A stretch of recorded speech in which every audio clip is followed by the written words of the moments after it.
Welcome to the quick MCQ series. मेरा नाम सौरभ है और आप सबको बताना है which of the following statement is incorrect with respect to indirect tax. Indirect tax के रिगार्डिंग यहाँ पे बहुत सारे स्टेटमेंट है, 4 स्टेटमेंट है। तो आपको बताना है कौन सा वाला स्टेटमेंट इनकरेक्ट है। तो फर्स्ट स्टेटमेंट बोलता है rate of indirect tax are not different from person to person. Okay. Second वाला स्टेटमेंट बोलता है the impact and incidence of indirect tax is not on the same person.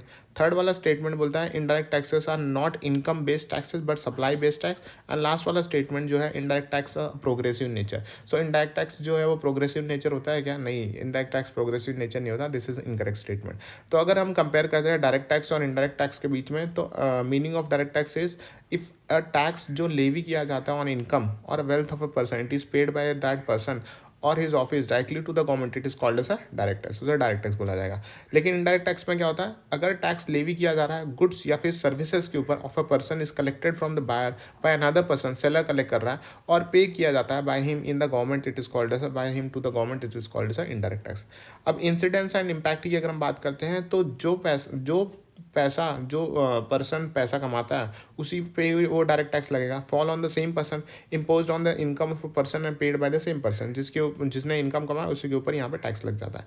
अब indirect taxes में क्या होता है? Fall on different person impose on seller but collected from the consumer and paid by the seller. तो यहाँ पे seller के ऊपर इम्पोज है, पैसा कौन देगा? टैक्स कौन भरेगा? सेलर भरेगा। लेकिन कलेक्ट किससे किया जा रहा है? बायर से कलेक्ट किया जा रहा है। और पे कौन करेगा? सेलर ही पे करेगा।